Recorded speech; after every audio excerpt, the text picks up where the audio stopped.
ईश्वर तक पहुंचने का सबसे पहला साधन है दुख। क्योंकि दुख जब भी आता है ईश्वर को साथ लेके आता है, कभी अकेले नहीं आता है। उस समय यदि आप दुख को देखते हैं तो आप दुखी हो जाते हैं, और ईश्वर को देखते हैं तो दुख हमेशा के लिए चला जाता है। आइए एक अद्भुत प्रसंग आज आपको सुनाता हूं, बड़े ध्यान से सुनिएगा। हरे कृष्ण दोस्तों, मैं हूं अनुज शर्मा। एक बार एक व्यक्ति था, करीबन 20-25 सालों से एक बर्फ की फैक्ट्री में काम करता था। बड़ी देखरेख रखता था फैक्ट्री की, अपना काम ईमानदारी से करता था। शाम को भी जब फैक्ट्री से वापस जाता तो पूरा देख करके जाता था कि सब ठीक ठाक है कि नहीं। आते जाते सबसे बड़े अच्छे से बात करता था, बड़ा अच्छा व्यवहार था, सब उसे बेहद पसंद करते थे। एक दिन हुआ यूं, जब छुट्टी हुई, सब अपने अपने घर लौट गए, तो इस व्यक्ति को भी अपने घर लौटना था। पर इसकी आदत थी लौटने से पहले सारी फैक्ट्री को चेक करना। तो ये सारी फैक्ट्री को चेक करने गया। जब ये उस कमरे में पहुंचा जहां बर्फ जमाई जाती थी, जहां टेम्परेचर माइनस में होता था, वहां पहुंचा तो अंदर जाकर के देखा इसने सब व्यवस्थित है कि नहीं, सब ठीक ठाक है कि नहीं। जब ये देख रहा था, अचानक से बाहर से किसी ने दरवाजा बंद कर दिया। शायद बाहर किसी को लगा कि ये दरवाजा खुला हुआ है, अंदर कोई है नहीं, और फैक्ट्री बंद हो गई। अब ये व्यक्ति अंदर ही रुक गया। दरवाजा बाहर से बंद हो गया था, टेम्परेचर अंदर माइनस में था। इसने आकर के देखा दरवाजा बंद है, खुलवाने की कोशिश की, आवाजें दी, लेकिन वहां की आवाजें किसी को सुनाई नहीं दे रही थी। दरवाजा कोई खोल नहीं पा रहा था, क्योंकि किसी को पता ही नहीं था, क्योंकि वहां कोई था ही नहीं। सब अपने अपने घर जा चुके थे। धीरे धीरे हालात खराब होने लगी, समझ में नहीं आया क्या करे क्या ना करे। इधर उधर देख रहा था, सोच रहा था कैसे करूं क्या करूं, कुछ समझ में नहीं आ रहा था, फंस गया था। दरवाजा बंद था, टेम्परेचर माइनस में था। अब जब माइनस में टेम्परेचर है, जहां बर्फ जम जाती है, वहां पर इंसान की हालत कैसी होगी। बहुत गहरी ठंड लग रही थी, शरीर कांप रहा था, शरीर जमने लगा था। यह व्यक्ति डरा हुआ था, घबराया हुआ था। उम्र भी बढ़ गई थी, इतनी सहन शक्ति भी नहीं थी। अपने ईश्वर को याद कर रहा था, भगवान को याद कर रहा था, क्योंकि दुखी था। जब भी व्यक्ति दुखी होता है तो सबसे पहले भगवान को याद करता है, ईश्वर को याद करता है। ऐसी स्थिति में उसको सबसे पहले ईश्वर याद आते हैं। भगवान से कह रहा था, हे प्रभु, ये कहां फंस गया मैं, आप ही मुझे बचा सकते हो, आप ही मुझे यहां से निकाल सकते हो, और कोई रास्ता नहीं। और आप तो सब कुछ कर सकते हो, आपके लिए तो सब कुछ संभव है, आपके लिए कुछ भी असंभव नहीं है। कृपा कीजिए प्रभु। लगातार प्रार्थना कर रहा था और रो रहा था। भगवान से कह रहा था, प्रभु, मेरे घर में कमाने वाला अकेला मैं हूं, मेरा परिवार मेरा इंतजार कर रहा होगा। मैं घर नहीं पहुंचा तो वो लोग बड़े परेशान हो जाएंगे, और मुझे यहां कुछ हो गया तो उनका कैसे होगा। मुझे बचा लो प्रभु। भगवान से प्रार्थना की, भगवान से कहा, हे प्रभु, यदि मैंने अपने जिंदगी में कोई भी अच्छा कर्म किया हो, कोई भी एक भी अच्छा कर्म किया हो, तो मुझे बचा लो प्रभु, मुझे यहां से निकालो प्रभु, आप सब कुछ कर सकते हो प्रभु। रो रहा था और प्रार्थना कर रहा था, रो रहा था और प्रार्थना कर रहा था। शरीर जमता जा रहा था, नीला पड़ रहा था, इतनी ठंड लगने लगी कि बेहोश हो गया। थोड़ी देर बाद वो दरवाजा किसी ने खोला। जब वो दरवाजा खोला और सामने देखा कि ये व्यक्ति यहां पड़ा हुआ है बेहोशी की अवस्था में, इसे फटाफट वहां से बाहर निकाला। इसके हाथ पैर मसले,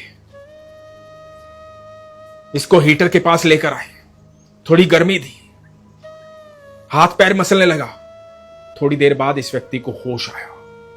जब होश आया तो इसने देखा कि सामने रामू काका है, जो यहां फैक्ट्री की चौकीदारी करते हैं, जो यहां फैक्ट्री में ही रहते हैं। रामू काका ने कहा कि अब ठीक हो आप?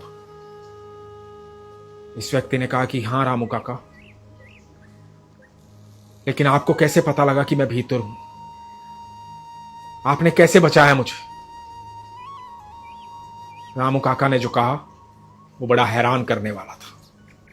रामू काका ने कहा कि इस फैक्ट्री में सबसे पुराना मैं,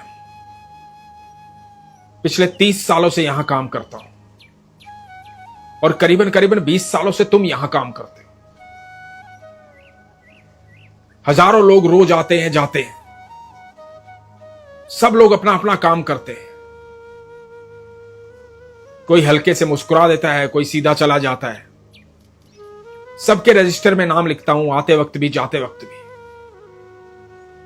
कोई ढंग से प्यार से बात नहीं करता, लेकिन तुम जब भी आते हो तो आते ही बोलते हो राम राम रामू काका।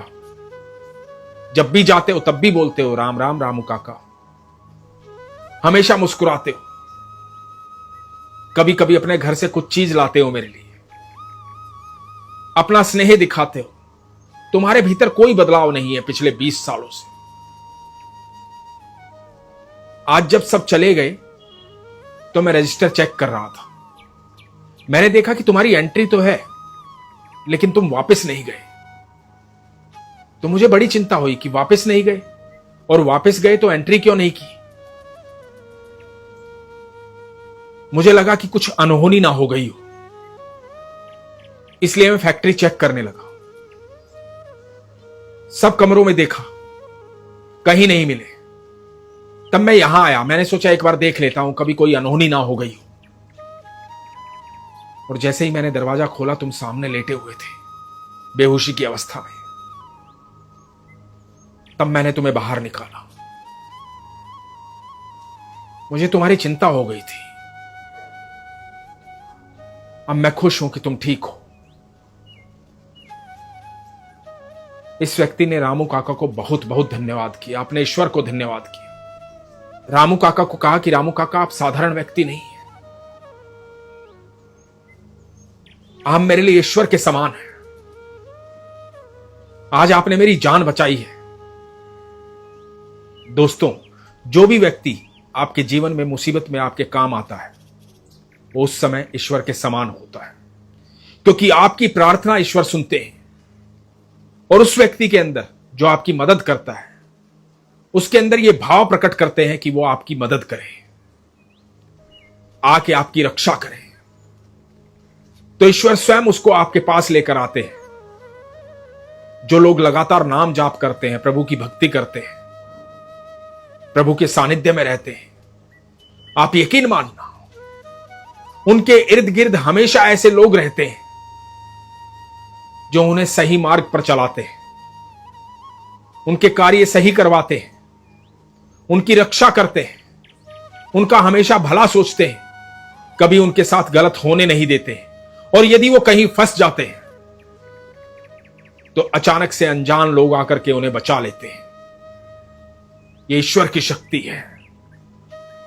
ईश्वर दुश्मन के मन के भीतर बैठकर भी उसका मन बदल देते हैं। यदि आपका सच्चा विश्वास है और आप ईश्वर के सानिध्य में हैं, तो आप हमेशा निश्चिंत रहें। आपका कभी कोई बुरा नहीं कर सकता। दोस्तों, आपके दिन में किया गया छोटा सा कर्म, एक छोटा सा अच्छा कर्म, आपको क्या फल देगा उसका अंदाजा भी आप नहीं लगा सकते। आप आज किसी को मुस्कुराहट दे रहे हैं तो यकीन मानना, एक दिन वो आपके जीवन में मुस्कुराहट का कारण बनेगी। यदि आज आप किसी को थोड़ा सा सुख दे रहे हैं तो वो दिया गया सुख आपके जीवन में एक दिन बड़े सुख का कारण बनेगा। आपके कितने भी बुरे कर्म रहे हो,